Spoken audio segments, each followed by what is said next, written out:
Hey guys, so this is Mirage's gallery, and this one's a little fun. It's kind of convoluted, which makes it more interesting, and it all ends up coming together nicely. So just trust me on that. So what we're gonna do is we're gonna take shooting gallery from Mesa, and we're gonna replace Mirage's 4, and yeah, then we're gonna see what happens. So let's get into the build. Wait for it. Okay, so we'll start off with the power strength. So power strength, I have blind rage and augur secrets. It's weird. I don't want to say like nothing is like super mandatory when it comes to the strength, but I mean, with this build, yeah, it's kind of mandatory here. So we need to have a maxed out blind rage because we need to have the efficiency low, which we'll talk about later, and we need to have augur secrets specifically. So yeah, so that's going to give us our power strength, our range, cunning, drift, and stretch. Self-explanatory there. We're going to need range for shooting gallery to CC in a decent area around them. So duration, I have rank 2 narrow-minded on here. So rank 2 because you want to hit that sweet spot with your range. You don't want to go too high, you know, so it's not stopping enemies from coming to you. But at the same time, you don't want it to be too low where they can just, you know, shoot at you and that, you know, that's it. So in the run I had a rank 3 one, but rank 2, rank 3, that's generally about the sweet spot for me. So yeah, so now for the survivability, we have rolling guard, self-explanatory there, and then it gets a little more interesting here. So we have brief respite.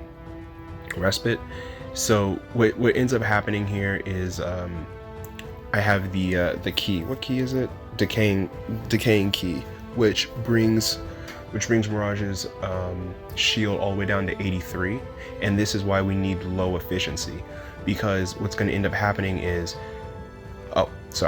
combine that with augur secrets' special ability, where it converts the energy spent to shields. And just as a note, I have another augur mod on the secondary, so that's where the second bar of that is coming from. And you need the augurs to have the 2 bars, and then you need to have brief respite. Sorry, I keep saying that. Yes. So what's going to end up happening is, when you get hit, your shields are going to be gone because you only have 83 shields. Shield gaining is going to kick in, right? But if you hit any ability, it's going to refill your shields past, yes, I believe a little past the maximum, right? So it's going to take you a little over 83. So that's going to add to that's actually the main survivability tool that I was using here.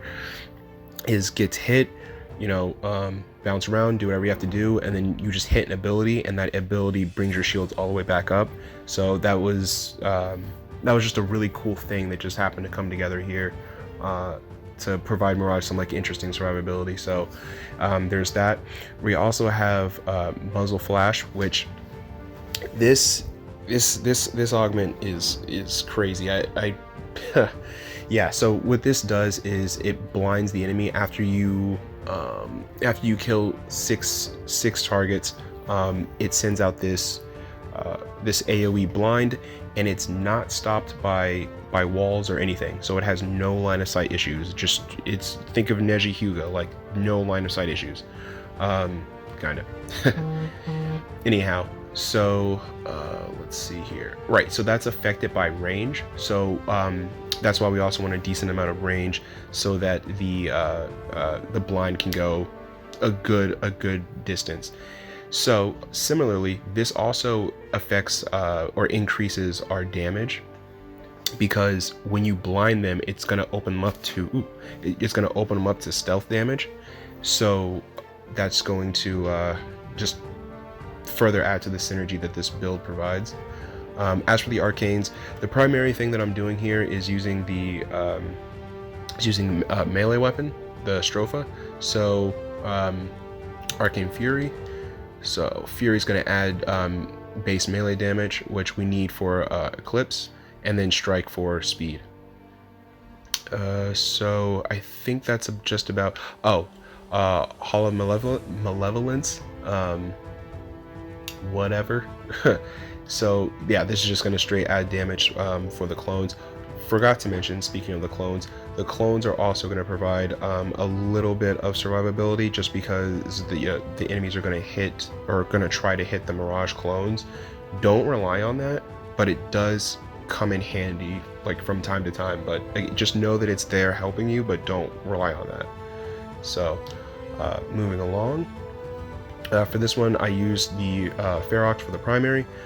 This is just a straight utility build. Not too much to say here, just radiation to get a little added CC.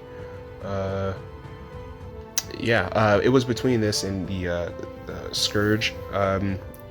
Kind of interchangeable. It ended up being that I got in a good spot where the Ferox was preferable, but you could, between those.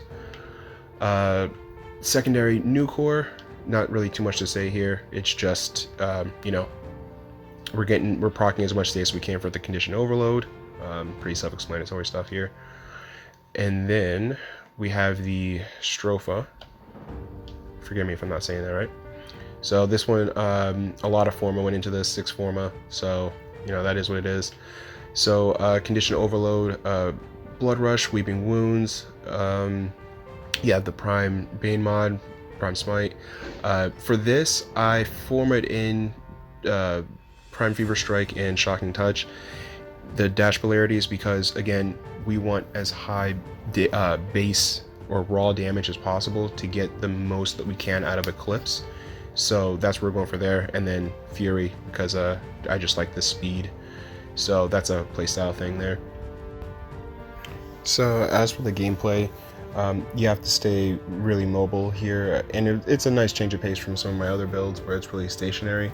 But you really do need to be aware of your surroundings for 2 reasons. Number one, just to make sure no enemies are sneaking up behind you, and 2, manage your light and dark areas. Because right here at the staircase, at the top of the staircase, it just happened to be dark, and I didn't realize that.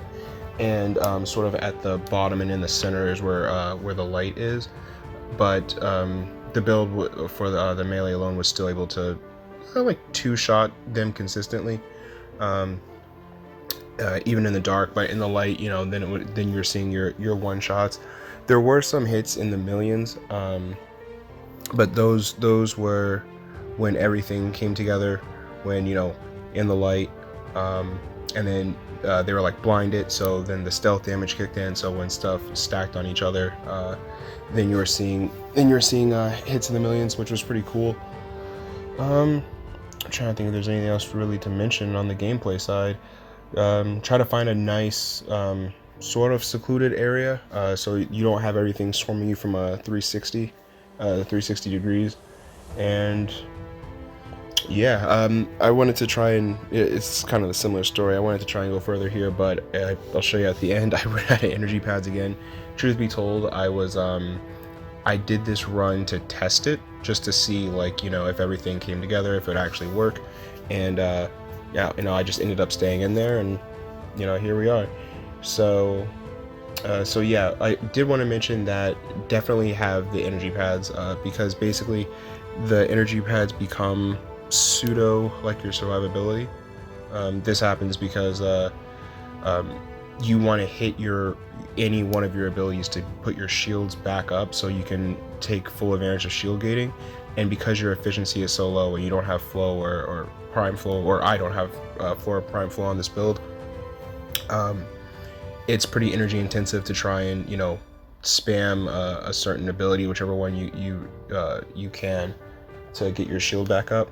So that's essentially where the energy pads came in, to sort of like band-aid that issue.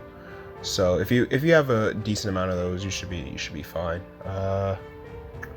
But yeah, so that's all there really is to mention with this build. It was super fun, really active, and yeah, I'll catch you guys later.